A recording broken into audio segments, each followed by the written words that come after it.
नमस्कार, आप सभी का स्वागत है यूथ अध्ययन के चैनल में। एक बार फिर से मैं आप सभी के बीच अब पार्ट 18 लेके आ चुका हूँ। पार्ट 18 का जो पहला क्वेश्चन है, विश्व के किस देश ने वनों को काटने पर पूर्णतः प्रतिबंध लगा दिया है। तो विश्व का ऐसा कौन सा देश है जिसने वनों को काटने पर पूर्णतः प्रतिबंध लगा दिया है? तो इस देश का नाम है नॉर्वे। देखिए, नॉर्वे की अगर मैं बात करता हूँ तो नॉर्वे देश ने जो है वनों को काटने पर जो है पूर्णतः प्रतिबंध लगा दिया है। और अगर मैं बात करता हूँ, ये पहले लगा था। ये जो क्वेश्चन पेपर है ये 2022 का है। और अगर मैं बात करता हूँ नॉर्वे से रिलेटेड क्वेश्चन क्या आ सकता है। नॉर्वे की राजधानी का नाम ओस्लो है। नॉर्वे की राजधानी जो है ये ओस्लो में है। बहुत बार टेट परीक्षाओं में पूछा जा चुका है। और टीजीटी आर्ट्स के अगर मैं बात करता हूँ तो टीजीटी आर्ट्स का जो पेपर होता है इसमें जो जीके है वो अच्छे लेवल का पूछ लिया जाता है। नॉर्वे की राजधानी जो है ये ओस्लो है। और ऑस्ट्रिया ऑप्शन में दिया है। ऑस्ट्रिया की जो राजधानी है वो वियना है। हंगरी भी ऑप्शन में दिया है। हंगरी की जो राजधानी है वो बुडापेस्ट है। और बेल्जियम दिया है। बेल्जियम जो है ये बेल्जियम देश की जो राजधानी है वो ब्रुसेल्स है। अगर मैं बात करता हूँ, बेल्जियम की राजधानी ब्रुसेल्स है। और नॉर्वे की राजधानी ओस्लो में जो है वो शांति का नोबेल पुरस्कार भी दिया जाता है। नोबेल पुरस्कारों की शुरुआत 1901 में हुई थी। जब शुरुआत हुई थी तो 5 क्षेत्रों में नोबेल पुरस्कार दिए जाते थे। और 1969 से अर्थशास्त्र के क्षेत्र में भी नोबेल पुरस्कार दिया जाने लगा। वर्तमान में जो है नोबेल पुरस्कार 6 क्षेत्रों में दिए जाते हैं। देखिए, आज मैंने आपके बीच इंपॉर्टेंट क्वेश्चन की ही सीरीज़ लाई है। सारे के सारे क्वेश्चन बहुत इंपॉर्टेंट है, इसलिए सारे के सारे क्वेश्चन ध्यान से पढ़ के मैंने पहले ही बोला था कि लास्ट में जो क्वेश्चन आएंगे वो बहुत अच्छे लेवल के रहने वाले हैं। गंगा 101 और रंजीत दक्कन किस उपज की विविधता है? देखिए, गंगा 101 और रंजीत दक्कन जो है ये किस उपज की है? तो ये दोनों नाम जो है ये मेज के हैं, मक्का के हैं। दोनों की बातें आपने याद रखनी है कि गंगा 101 जो मक्का और रंजीत दक्कन है ये मक्का की फसलें हैं। देखिए, इसके अलावा अगर मैं बात करता हूँ मक्का की फसलें भी दो टाइप की होती है। एक खरीफ की फसल होती है, एक रबी की फसल। मक्का जो है एक खरीफ की फसल है। और जैसे चावल हो गया, दालें हो गई, तो सारी फसलें जो है ये खरीफ की फसलों में आती है। अब यहाँ पे ऑप्शन में सरसों दिया है, सरसों दिया है, गेहूँ दिया है। तो सरसों और गेहूँ जो है ये रावी की फसलें हैं। इसके अलावा अगर मैं बात करता हूँ कि हिम 1 2 3 भी मक्का की फसल है। बहुत बार पेपर में पूछी गई है। अब गेहूँ दिया है तो गेहूँ की भी कुछ फसलें हैं, जैसे कल्याण सोना, सोनालिका। ये टेट परीक्षाओं में बहुत बार पूछा गया है। तो कल्याण सोना और सोनालिका ये गेहूँ की कुछ किस्में हैं। आलू दिया है तो आलू की जैसे कि कुफरी चंद्रमुखी, कुफरी जीवन, कुफरी ज्योति, पुखराज, कुफरी पुखराज, कुफरी जोहार, ये सब की सब आलू की है। और सोलन लालिमा सुबह ही बता चुका हूँ ये टमाटर की है। अगले क्वेश्चन की बात करते हैं। देखिए, ऐसे क्वेश्चन भी कुछ बेसिक क्वेश्चन भी पेपर में आ जाते हैं जो थोड़ी देर पहले मैंने आपको करवाए थे। अगले क्वेश्चन की बात करते हैं, कौन सा गांधी सत्याग्रह का स्वरूप नहीं है? तो गांधी सत्याग्रह का जो स्वरूप असहयोग भी है, सविनय अवज्ञा भी है, भूख हड़ताल भी है, लेकिन हिजरत जो है वो गांधी सत्याग्रह का स्वरूप नहीं है। देखिए, अगर मैं गांधी जी की बात करता हूँ, कौन कौन से क्वेश्चन यहाँ से बन सकते हैं? चंपारण आंदोलन, चंपारण आंदोलन जो है ये 1917 में चला था। इसके अलावा अहमदा मील मजदूर आंदोलन ये चला था 1918 में। इसके साथ एक और आंदोलन चला था जिसका नाम है खेड़ा आंदोलन। खेड़ा आंदोलन भी 1918 में चला था। अगर मैं गांधी जी की बात करता हूं तो गांधी जी जो है भारतीय राष्ट्रीय कांग्रेस के अध्यक्ष भी रहे हैं, एक ही बार रहे हैं। किस अधिवेशन में? बेलगांव अधिवेशन। कांग्रेस का बेलगांव अधिवेशन 1924 में हुआ था और इसमें अध्यक्ष रहे थे महात्मा गांधी जी। इसके अलावा इसके बाद जो है महात्मा गांधी जी जो है दांडी मार्च भी इन्होंने शुरू किया था। ये किया था 12 मार्च 1930 से 6 अप्रैल तक। ये भी याद रखना है, मोस्ट इंपॉर्टेंट है दांडी मार्च। इसके अलावा गांधी इरविन समझौता भी हुआ था, ये 1931 को हुआ था गांधी और इरविन के बीच। और पूना पैक्ट में जो हस्ताक्षर हुए थे ये 1932 में हुए थे। अगले क्वेश्चन की बात करते हैं। 1857 में जब महान विद्रोह हुआ तब गवर्नर जनरल कौन था? जब 1857 का विद्रोह हो रहा था, कहाँ से ये शुरू हुआ था? तो ये मद्रास से शुरू हुआ था। ये भी आपने याद रखना है, मेरठ से शुरू हुआ था। 1857 का विद्रोह मेरठ से शुरू हुआ था। 10 मई 1857 को शुरू हुआ था। उस समय जो भारत के गवर्नर जनरल थे इनका नाम है लॉर्ड कैनिंग। चारों के चारों वॉइसरॉय के बारे में हम अच्छे से पढ़ेंगे क्योंकि टेट परीक्षाओं में क्वेश्चन पूछे जाते हैं। यार, अपने ओर से हम पूरी कोशिश कर रहे हैं। आज मैं लास्ट कॉल है मेरी, जिसको भी साइकोलॉजी के नोट्स लेने हैं अभी भी ले सकता है। अभी भी आपके पास दिन है, आप इनको पढ़ सकते हैं। आज के बाद ये नोट्स आपको नहीं मिलने वाले। इस नंबर पे आप कांटेक्ट कर सकते हैं अगर आपको साइकोलॉजी के नोट्स लेने हैं, 7876145409। इसके बाद आपको साइकोलॉजी के नोट्स नहीं मिलेंगे। कल दोपहर 12 बजे के बाद नोट्स मिलना बंद हो जाएंगे क्योंकि अब जो है कुछ लोग मैसेज कर रहे हैं कि सर हमारा टेट क्लियर करवा दो। 1 या 2 दिन में या 4 दिन में आपका टेट क्लियर नहीं हो सकता। हाँ, इतना मैं बोल सकता हूँ, अगर आप लास्ट में मेरी कल वाली लाइव सेशन देखते हो और थोड़ी बहुत वीडियोस देख लेते हैं, फिर भी मैं आपको यकीन दिला रहा हूँ कि 60+ तो आप आराम से मार के जाओगे। अगले क्वेश्चन की बात करते हैं कि 1857 में जब विद्रोह हुआ था तो जो थे वॉइसरॉय थे, गवर्नर जनरल थे सॉरी, इनका नाम था लॉर्ड कैनिंग। लॉर्ड कैनिंग थे और ये मेरठ से शुरू हुआ था। देखिए अलग अलग जगह से ये लीड किया गया था अलग अलग स्वतंत्रता सेनाओं के द्वारा। जैसे दिल्ली से जो है वो कौन थे, दिल्ली से जो नेतृत्व किया था विद्रोह का, ये किया था बहादुर शाह जफर ने। कानपुर से किया था नाना साहिब ने। झांसी से किया था महारानी लक्ष्मीबाई जी ने। और ग्वालियर से किया था तात्या टोपे ने। अगर बात करता हूँ मैं लॉर्ड कैनिंग के बारे में, तो लॉर्ड कैनिंग तो उस टाइम थे, इनके टाइम ही विभागीय प्रणाली की शुरुआत भारत में हुई थी, ये भी आपने याद रखना है, मोस्ट इंपॉर्टेंट है। लॉर्ड डलहौजी ऑप्शन में दिया है, बता चुका हूँ, कल भी बता चुका हूँ कि इनके समय में पीडब्ल्यूडी ही इन्होंने स्थापना की थी। पहली रेल चली थी 1853 में, लॉर्ड डलहौजी के टाइम ही चली थी। मुंबई से ठाणे भैया चली थी। मोस्ट इंपॉर्टेंट लेफ्ट नीति लॉर्ड डलहौजी ने लाई थी। लेकिन लॉर्ड रिपन के बारे में हमने बात की तो है, लेकिन आज फिर बता रहा हूँ। लॉर्ड रिपन के टाइम 1881 में सबसे पहले नियमित जनगणना हुई थी। कौन सी जनगणना हुई थी? नियमित जनगणना 1881 में लॉर्ड रिपन के टाइम हुई थी। वर्नाकुलर प्रेस एक्ट 1882 में, वो भी लॉर्ड रिपन के टाइम ही समाप्त किया गया था 1882 में, ये भी याद रखना है। Father of local self government भी किसको कहा जाता है? लॉर्ड रिपन को ही कहा जाता है। इसके अलावा लॉर्ड हार्डिंग ऑप्शन में दिया है। लॉर्ड हार्डिंग के टाइम जो है कल ही बता चुका हूँ कि एंग्लो सिख युद्ध हुआ था 1846 में हुआ था, शायद 1846-48 के बीच ये हुआ था। तो आपने ये भी रखना है, फर्स्ट एंग्लो सिख युद्ध जो हुआ था ये लॉर्ड हार्डिंग के टाइम हुआ था। अगले क्वेश्चन की मैं यहाँ से बात करता हूँ। अगला क्वेश्चन भी बहुत इंपॉर्टेंट है। कौन सभी गोलमेज सम्मेलनों में उपस्थित हुआ था? तो कौन ऐसा था जो सभी गोलमेज सम्मेलनों में जो है उपस्थित हुए थे? तो इनका नाम था डॉक्टर भीमराव अंबेडकर। देखिए डॉक्टर भीमराव अंबेडकर को संविधान निर्माता कहा जाता है। ये भारत के स्वतंत्र भारत के पहले कानून मंत्री थे, सबको पता है, सबको आता है। अगर ये नॉर्मल क्वेश्चन आता है तो सब सही करके जाएंगे, लेकिन क्वेश्चन ये आ सकता है कि तीनों गोलमेज सम्मेलन की कौन सभी गोलमेज सम्मेलनों में उपस्थित हुआ था? तो ये बी आर अम्बेडकर हुए थे। बी आर अम्बेडकर की अगर मैं बात कर, ये जो है ड्राफ्टिंग कमेटी के भी क्या है अध्यक्ष थे। ये भी आपने याद रखना है, प्रारूप समिति जिसको हम बोलेंगे। देखिए गोलमेज सम्मेलनों के बारे में अब सभी यहाँ पे बोला है, तो 3 गोलमेज सम्मेलन टोटल हुए थे। जितना मुझे नॉलेज है उतना ही मैं आपको बताऊँगा। पहला गोलमेज सम्मेलन हुआ था 12 नवंबर 1930 से, याद रखना है, 10 जनवरी 1931, ये भी याद रखना है। दूसरा गोलमेज सम्मेलन हुआ था सितंबर 1931 से दिसंबर 1931 तक। और तीसरा जो गोलमेज सम्मेलन हुआ था वो हुआ था नवंबर 1932 से दिसंबर 1932 तक। तो तीनों के तीनों याद रखने हैं। पहला 1930-31 में हुआ था, दूसरा 31 में हुआ था और तीसरा गोलमेज सम्मेलन 32 में हुआ था। अब क्वेश्चन ये आता है कि महात्मा गांधी ने किस गोलमेज सम्मेलन में भाग लिया? तो महात्मा गांधी ने जो है वो दूसरे गोलमेज सम्मेलन में भाग लिया था। मैं आपको बोल रहा हूँ, आपने मेरे क्वेश्चन याद रखने हैं। डिट्टो क्वेश्चन आपको पेपर में देखने को मिलेगा भाई। अगर पेपर का लेवल जैसा मर्जी आएगा, फिर भी क्वेश्चन हमने बहुत किए हैं, क्वेश्चन इसमें से आएंगे ही आएंगे। ऐसा तो नहीं हो सकता कि क्वेश्चन नहीं आए। अगली क्वेश्चन की मैं बात करता हूँ। कैसे क्वेश्चन दे देगा यार एग्जामिनर भी? क्वेश्चन तो इसी में से बनाएगा। कितने पार्ट हमने कर लिए? कम से कम जो है हमने जीके के 60 पार्ट कर लिए है। क्वेश्चन तो यार दे ही देगा। ठीक है, अगले क्वेश्चन की बात करते हैं। और अगर आपको वीडियो अच्छी लग रही है तो आप बिल्कुल आगे अपने दोस्तों तक शेयर करें। जितने भी आपके फ्रेंड सर्कल है, ग्रुप है, अभी लास्ट के जो कुछ दिन है वहाँ तक आप शेयर करें। व्हाट्सएप पे मैं गूगल मीट का एक लिंक दूंगा कल 4 बजे, तो सभी 4 बजे आ जाएं, क्योंकि 4:30 पे क्लास स्टार्ट हो जाएगी। और फिर बाद में जो है आप ज्वाइन करोगे, फिर ज्वाइन नहीं होगा तो बाद में प्रॉब्लम हो सकती है। इसलिए पहले ही मैं बोल रहा हूँ 4:10 तक सभी पहुँच जाएँ, सभी लोग। तो अगले क्वेश्चन की मैं बात करता हूँ। और अपने फ़ोन की जो चार्जिंग है उसको पहले ही फुल रख ले।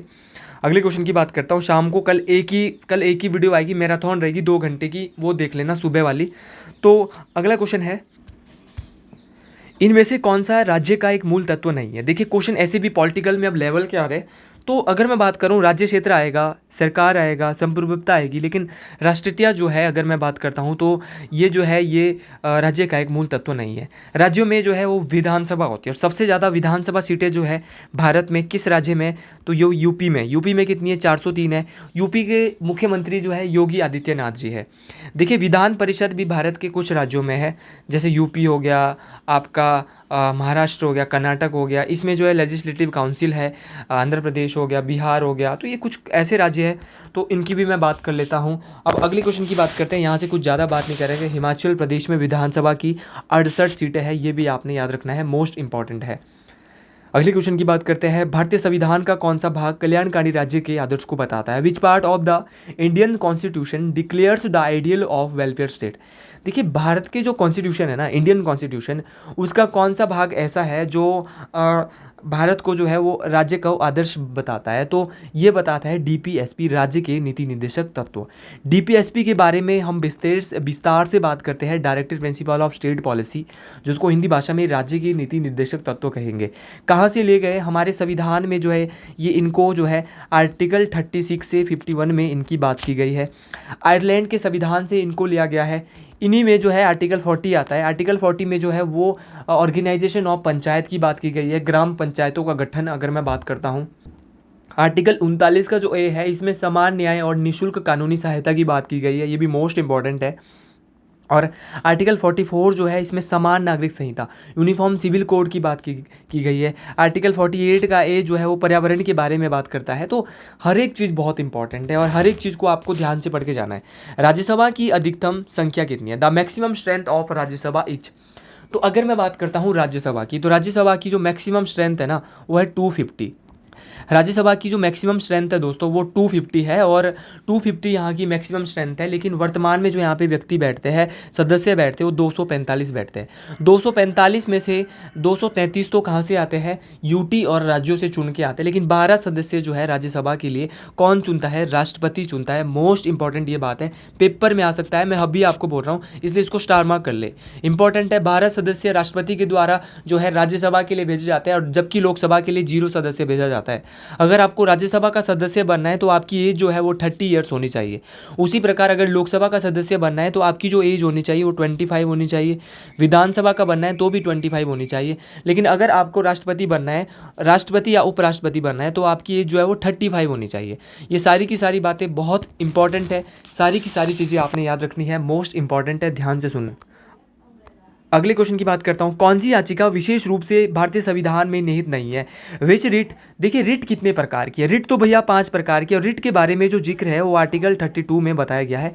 और रिट को जो डॉक्टर भीमराव अंबेडकर के द्वारा जो है आर्टिकल 32 को संविधान की हृदय और आत्मा इसलिए कहा गया है क्योंकि इसमें जो है रिट क्या बात की गई है, रिट क्या जिक्र किया गया है। अगर मैं बात करता हूँ, रिट 5 प्रकार की होती है। कौन कौन सी होती है? एक तो होती है प्रोहिबिशन, मैंडमस, क्यू वारंटो। देखो, ये इंजेक्शन नहीं होगी तो इंजेक्शन इसको हटा दे। प्रोहिबिशन होगी, मैंडमस होगी, क्यू वारंटो होगी, हैबियस कॉर्पस होगी और सेरिटरी होगी। तो 5 प्रकार की रिट होती है, ये भी आपने याद रखना है। और कौन सी नहीं है, पेपर में अक्सर ये आता है, तो ये जो है रिट नहीं है। अगले क्वेश्चन की बात करते हैं। अगला क्वेश्चन भी बड़े अच्छे लेवल का है और क्वेश्चन सारे के सारे अच्छे लेवल के हैं। पंचायती राज शामिल है। तो पंचायती राज देखिए 3 प्रकार की लिस्टें होती है। एक होती है यूनियन लिस्ट, स्टेट लिस्ट और कंक्रीट लिस्ट।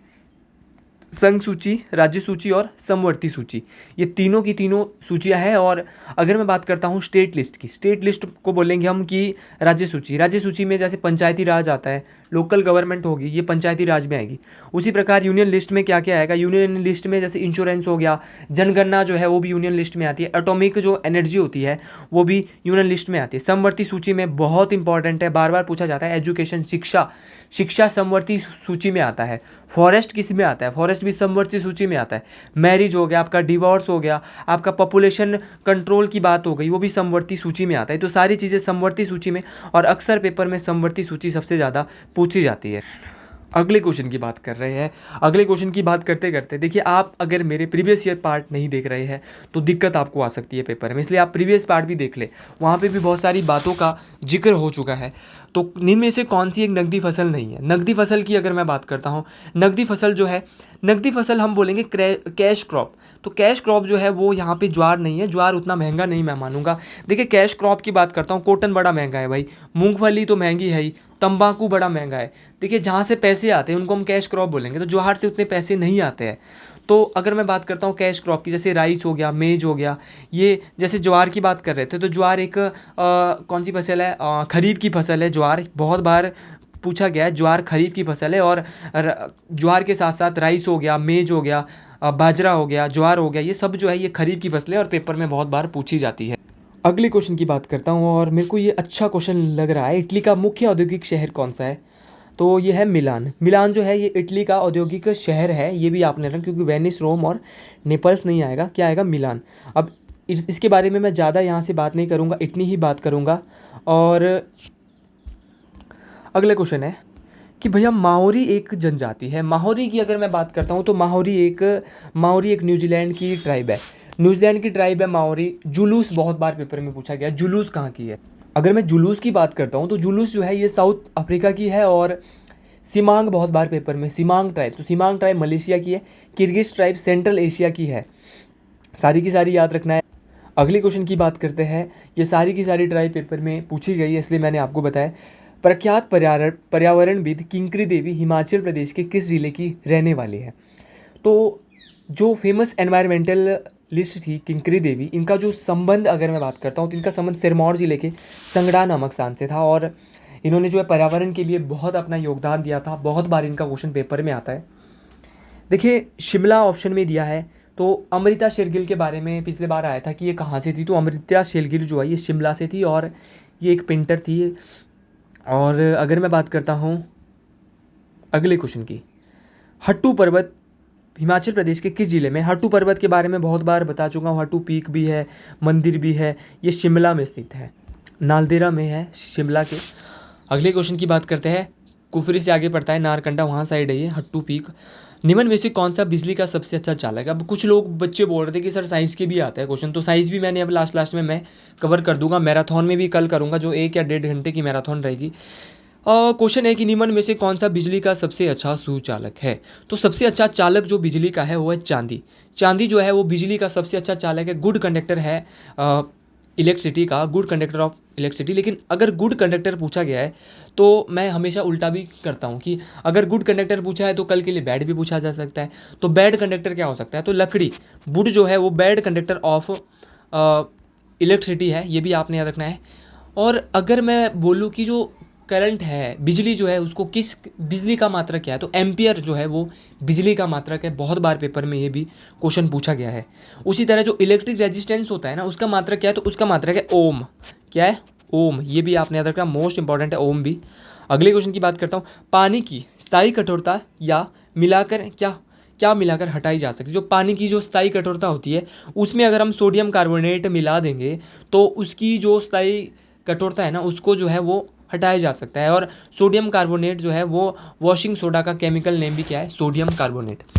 यहाँ पे मेरे को थोड़ा सा जो है पोटेशियम पर मैग्नेट यहाँ पे दिख रहा है। तो पोटेशियम पर मैग्नेट जो है ये पानी को क्या करता है, प्योरीफाई करता है। ये भी आपने याद रखना है, पोटेशियम पर मैग्नेट पानी को प्योरीफाई करता है। और बहुत बार टेट में ये पूछा गया है वॉशिंग सोडा का केमिकल नाम क्या है, तो क्या है, सोडियम कार्बोनेट। और इस बार भी महादेव की कृपा रही तो ये क्वेश्चन पेपर में जरूर आना चाहिए। मैं तो चाह रहा हूँ कि जो मैंने सीरीज़ पढ़ाई यही पूरी की पूरी एग्जामिनर डाल दे, ताकि हमारे बच्चे जो है वो जो टारगेट हमने बनाया है 110 105 का, यहाँ तक सभी पहुँच जाए। बाकी देखते हैं 13 तारीख को क्या होता है। अब अगले क्वेश्चन की बात करते हैं। सामान्यतः घड़ियों आदि में उपयोग किया जाने वाला क्वार्ट्ज क्रिस्टल रासायनिक रूप से है। जो घड़ियों में जो सामान्यतः जो क्वार्ट्ज क्रिस्टल जो है उपयोग किया जाता है ना यार, वो बना होता है सिलिकॉन डाइऑक्साइड का। सिलिकॉन डाइऑक्साइड का ये बना होता है, ये आपने याद रखना है, मोस्ट इंपॉर्टेंट। अगले क्वेश्चन की बात करते हैं। निम्न में से कौन सा कच्चे माल सीमेंट उद्योग में उपयोग किया जाता है। तो सीमेंट उद्योग जैसे कि हिमाचल में भी है, सीसीआई है जो कि सिरमौर के राजबन में है। सीसीआई 1980 के आसपास ये बनी थी सीसीआई फैक्ट्री। और इसके बाद बरमाणा खुली थी, दालाघाट जो खुली थी। तो यहाँ पे जो फैक्ट्रियों में जो सीमेंट बनाया जाता है ये चूना पत्थर और क्ले से बनाया जाता है। और जो ये हमारा जो लाइमस्टोन होता है ना, लाइमस्टोन किस प्रकार का एक रॉक है मैं बता चुका हूँ। ये जो है ये सेडिमेंट्री रॉक्स है। रॉक 3 टाइप्स की होती है, igneous rocks, sedimentary rocks, metamorphic rocks. आग्नेय चट्टानें, अपसादी चट्टानें और कौन सी बोला, कायांतरित और रूपांतरित चट्टानें। तो ये मैं पिछले पार्ट में बता चुका हूँ। देखिए जो चूना पत्थर होता है ना दोस्तों, वो होता है कि लाइमस्टोन और सैंडस्टोन जो होता है, ये दोनों के दोनों जो है ये उदाहरण है सेडिमेंट्री रॉक्स के, अपसादी चट्टानों के। अगले क्वेश्चन की बात, एक फैदम किसके बराबर। फैदम होता क्या है, पहले तो पता होना चाहिए कि फैदम जी किसके बराबर होता है। लेकिन फैदम क्या करता है, तो फैदम का जो उपयोग है ये गहराई नापने के लिए किया जाता है। और एक फैदम जो होता है ना वो 6 फीट के बराबर होता है। ठीक है, एक फैदम 6 फीट के बराबर होता है। और फैदम का काम होता है गहराई नापने के लिए, इसको यूज किया जाता है, गहराई नापने के लिए यूज किया जाता है। अब 6 फीट की बात हो रही है, पहले तो पता होना चाहिए एग्जामिनर जो है अक्सर क्या करता है, आपका आईक्यू चेक करने के लिए बोलता है कि बताइए 1 फीट कितने के इंच के बराबर होता है। तो 1 एक फीट होता है भैया 12 इंच के बराबर। कितने इंच के बराबर? 12 इंच के बराबर होता है एक फीट। तो ये सारी चीज़ें आपने याद रखनी है, मोस्ट इंपॉर्टेंट है। अगर एग्जामिनर आपको इस तरह चेक करता रहे और ये भी करना है कि 1024 जो गीगाबाइट है वो कितने के बराबर होती है, या 1024 किलोबाइट कितने के बराबर होती है। देखिए गर्मी बहुत है यहाँ पे, जहाँ पे मैं वीडियो बना रहा हूँ ना भाई, फ़ैन बंद करना पड़ता है और गर्मी उसके बाद जो है बहुत बहुत ज़्यादा लगती है। तो अगर आपको मेरी मेहनत पसंद आ रही है तो आप कमेंट बॉक्स में ज़रूर जो है कुछ अच्छे वर्ड्स जो है वो दे सकते हैं, अच्छे शब्द दे सकते हैं, ताकि आपके कमेंट और लाइक से ना एक हौसला आता है यार। और जो भी वीडियो पूरी देख रहा है ना, उसके लिए भाई दिल से सलाम है। और मुझे तभी लगेगा कि आपने वीडियो पूरी देखी है यूथ अध्ययन चैनल, और मैं आपके लिए तभी अच्छे से काम कर पाऊँगा जब आप कमेंट बॉक्स में एक तो लाइक देंगे और अपना जो है वो कमेंट जो है वो देंगे। और अपने दिल से कमेंट देना, ये नहीं कि नाइस सर, मतलब कि अपना जो आपको लग रहा है ना दिल से, जो आपका दिल बोलता है मेरे हार्ड वर्किंग के लिए, वो आप खुद बोल सकते हैं। तो अगले क्वेश्चन की बात करते हैं। पूर्णा नदी किस नदी की एक सहायक नदी है?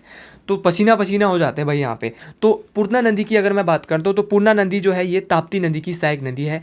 और ताप्ती की अगर मैं बात करता हूँ, ताप्ती नदी जो है ये गल्फ ऑफ खाड़ी में गिरती है। ताप्ती नदी गल्फ ऑफ खाड़ी में गिरती है, गल्फ ऑफ खाड़ी में गिरती है। नर्मदा नदी भी गल्फ ऑफ खाड़ी में गिरती है। ताप्ती नदी आती कहाँ से है? तो ताप्ती नदी जो है वेतुल पर्वत मध्य प्रदेश से निकलती है, ये भी आपने याद रखना है। अब क्वेश्चन आता है कि कच्छ के खाड़ी में गिरने वाली नदियाँ इसमें से कौन सी नहीं है? तो मैं आपको एक ट्रिक देता हूँ कौन कौन सी गिरती है। समानता, ट्रिक का नाम क्या है दोस्तों? समानता। सौ से साबरमती, माँ से माही, नौ से नर्मदा और तौ से ताप्ती। नर्मदा और ताप्ती दो ऐसी नदियां हैं जो रिफ्ट वैली से होकर बहती है, ब्रंश घाटी से होकर बहती है। ये भी पेपर में बहुत बार क्वेश्चन आया है। क्वेश्चन ये भी आता है कि नर्मदा और ताप्ती नदियों के बीच कौन सी पर्वत श्रृंखला है? तो ये कौन सी है? सतपुड़ा पर्वत श्रृंखला। मोस्ट इंपॉर्टेंट है, ये भी याद रखना है। नर्मदा नदी का उद्गम अमरकंटक की पहाड़ियों से होता है, जो कि मध्य प्रदेश में ही ये भी स्थित है। ये भी मोस्ट इंपॉर्टेंट है, ये भी आपने याद रखना है। अगले क्वेश्चन की दोस्तों बात करते हैं। और अगला क्वेश्चन नहीं, यहाँ मैं आपको नदियाँ ही डिस्कस कराऊंगा क्योंकि नदियों से क्वेश्चन पेपर में जरूर पूछा जा सकता है। गंगा नदी, दो नदी आती है, एक भागीरथी आती है गंगोत्री नामक स्थान से, और एक आती है अलकनंदा। अलकनंदा और भागीरथी जो है देव प्रयाग में मिलती है और गंगा नदी बनाती है। इसके बाद गंगा नदी के किनारे सबसे पहला शहर हरिद्वार आता है। हरिद्वार के बाद यहाँ पे एक नदी आती है, और बहुत सारी नदियाँ जो है आती है यहाँ पे। गोमती नदी आती है, गोमती नदी भी यहाँ पे मिलती है। इसके बाद बहुत सारी रिवर्स आती है। फिर गंगा नदी जो है वो बांग्लादेश में जब चले जाती है तो इसका नाम पद्मा पड़ जाता है। इसके साथ गंगा की जो सबसे बड़ी सहायक नदी वो यमुना है। गंगा की जो लंबाई है भारत में वो 25 किलोमीटर है, ये भी याद रखना है, मोस्ट इंपॉर्टेंट है। गंगा नदी की टोटल लंबाई 25 किलोमीटर है। भागीरथी नदी की अगर मैं बात करता हूँ तो महानदी जो है, महानदी पे एक डैम बना है। कौन सा डैम बना है ये आपने जो है बताना है, मोस्ट इम्पॉर्टेंट है। और क्योंकि मैंने आपको पहले बताया है ये।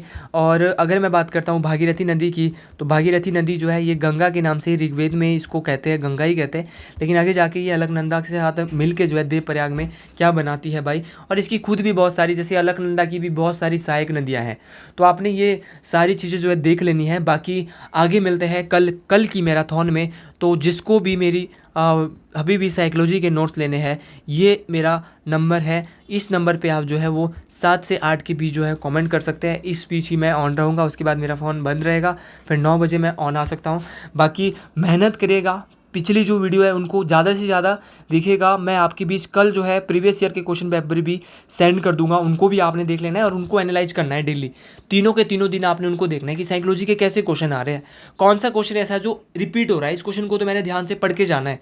तो ये सारी चीज़ें मैं आपको क्लास में भी कल लाइव में बताऊँगा और अभी भी बता रहा हूँ। तो आज के लिए इतना ही। हर हर महादेव ज़रूर आपका जो मेरा कमेंट होगा उसके बाद जो मेरे लिए आप लिखेंगे उसके बाद हर हर महादेव ज़रूर लिखे। आज के लिए इतना ही। जय हिंद, जय हिमाचल, हर हर महादेव, जय श्रीगुल महाराज।